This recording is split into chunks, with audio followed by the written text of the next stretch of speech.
de l'émission La Ville en pratique. On va encore faire une petite revue de presse. Il y a eu pas mal de choses qui ont été écrites et produites sur l'architecture et l'urbanisme à Taïwan. On va passer dans des registres très différents. On va parler de construction indigène, aborigène à Taïwan. On va aussi s'intéresser à l'Opéra national de Taichung qui est entré dans une grande encyclopédie nationale. On va aussi faire un tour sur les réseaux sociaux, notamment YouTube et Facebook, qui parlent d'architecture taïwanaise aussi, même aussi Instagram, qui est un bâtiment. Et puis on va voir aussi que Taiwan Plus, le média taïwanais, continue de produire des émissions sur l'architecture. Donc c'est intéressant, on va s'intéresser à tout ça dans cette nouvelle revue de presse de La Ville en pratique. On commence tout de suite.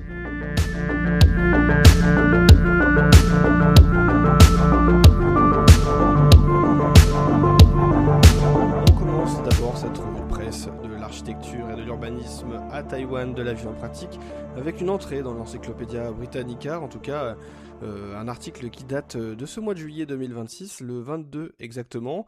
Les architectes de l'information ont écrit un article sur le théâtre national de Taichung dans cette grande encyclopédie en langue anglaise. C'est donc une entrée quand même remarquée pour un bâtiment qui est superbe. Ce n'est pas tous les jours qu'un bâtiment taïwanais entre dans cette grande encyclopédie britannique, très très connue pour s'informer tout simplement, et qui est disponible en ligne.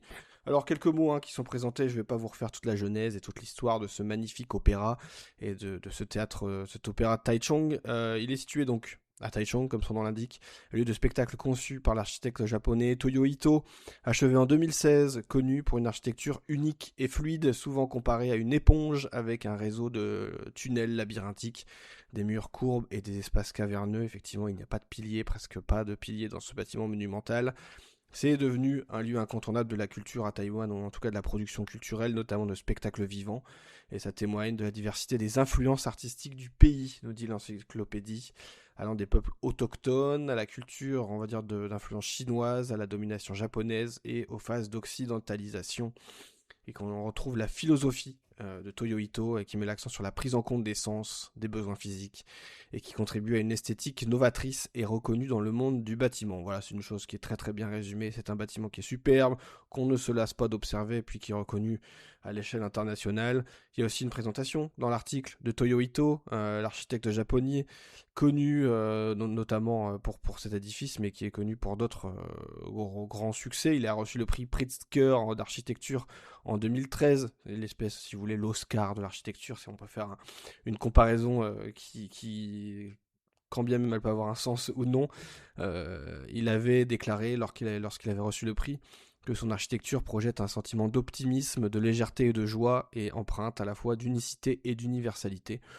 C'est effectivement un architecte à connaître quand on aime le monde de l'architecture, et qui est donc célébré dans cette Encyclopædia Britannica par la réalisation de cet opéra de Taichung.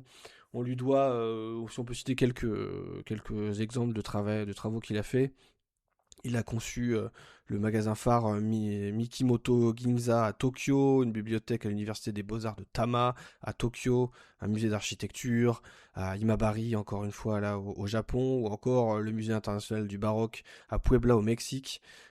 Il a reçu aussi de nombreuses récompenses pour son travail, etc., etc. C'est un architecte star incontournable du monde de l'architecture.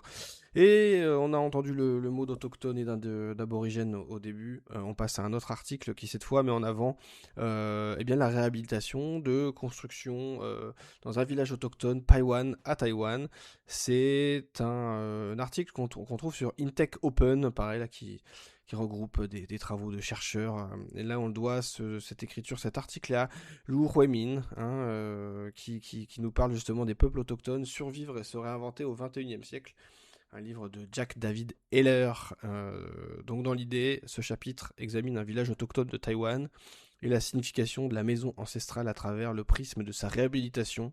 Ensuite, donc une reconstruction qui vise non seulement à préserver des méthodes de construction architecturale menacées, à pérenniser la culture autochtone traditionnelle grâce à l'autonomisation d'une communauté, analyser la notion de village au sein de la société, et etc., etc. En gros, on s'intéresse à un village, à l'importance de l'architecture, de la transmission des savoirs autour de la construction, autour de la rénovation d'une maison, tout ce que ça peut apporter, de réfléchir à des architectures traditionnelles, au sens locaux que peuvent avoir tous les efforts, tous les gestes qui sont faits dans une maison, et ce que ça peut représenter en termes de peuplement, de résilience, de durabilité aussi, puis d'authenticité. Parfois l'authenticité est aujourd'hui vue comme on va dire un argument marketing. Là on est clairement dans ce que ça veut dire au sein d'une société autochtone, aborigène, au sein voilà, des deux peuples taïwanais.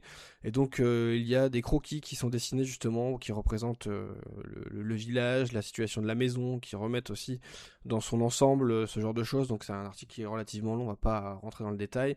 Mais sachez qu'on est au cœur des montagnes taïwanaises, que c'est un lieu magnifique, et que on a ces constructions qui sont présentées dans leur... Il y a beaucoup de textes, mais dans leur construction avec du travail notamment sur les ardoises, et sur le travail justement pour entretenir tout ça, ce que ça veut dire aujourd'hui de conserver ça. Donc on est sur une vision de l'architecture radicalement différente de Toyo Ito. On est clairement ici dans une transmission ancestrale et non pas sur une preuve de modernisme et d'innovation, mais clairement on est aussi sur quelque chose qui fait l'identité taïwanaise en termes d'architecture, et c'est quand même très très intéressant de le souligner. Je vous avais dit en début d'émission qu'on allait passer aussi sur des réseaux sociaux. Alors on va aller faire un petit tour sur Facebook. Il y a une page, Futura, Inspirons l'avenir, qui présente 5 bâtiments les plus écologiques au monde. En tout cas c'est vendu comme ça. En fonction de certains critères dans la construction de ces bâtiments qui mettent en avant un effort sur la conception écologique et sur la technologie, plutôt que, on va dire, des bâtiments les plus vertueux possibles. Là, c'est le recours à la technologie qui permet de faire des économies. Il y a plusieurs choses qui sont présentées. Au Danemark, le fameux Copenhill qui a transformé 440 000 tonnes de déchets en énergie pour 600 000 personnes et qui intègre une piste de ski, un mur d'escalade et un sentier de randonnée. En gros, c'est une grosse centrale de transformation des déchets qui est transformée dans une piste de ski en synthétique. C'est un bâtiment iconique au Danemark, c'est un bâtiment sublime qui se visite absolument quand on va faire un tour dans la ville superbe de Copenhague. Mais là, ce qui nous intéresse, c'est à Taïwan, la tour Taipei 101 qui est citée et vantée dans ces 5 bâtiments très très écologiques, parce qu'elle est certifiée à LEED Platine. En gros, c'est mis en avant pour son optimisation de l'énergie et de l'eau, tout en résistant au séisme. En gros, toute la réflexion qu'il y a eu autour de la construction de la Taipei 101, à la fois cette prouesse technologique à l'époque de construire une tour aussi haute, et bien là, ce qui est intéressant, ce qui est mis en avant sur cette page Facebook et sur cette petite encart, c'est tout petit ce que je vous ai dit, je vous ai lu l'intégralité de ce qui parle de cette Taipei 101, et bien met en avant voilà, une conception, une vision de l'optimisation de l'énergie et de l'eau, et aussi de résistance aux grands aléas naturels. Alors là, c'est les séismes, mais on sait qu'aujourd'hui, il va falloir faire avec d'énormes aléas naturels à prendre en compte. Et bien là, on est dans de la résilience. Malgré ces aspects très technologiques, très modernes, la tour, quand même, a des gros avantages, des gros atouts dans cette Taipei 101.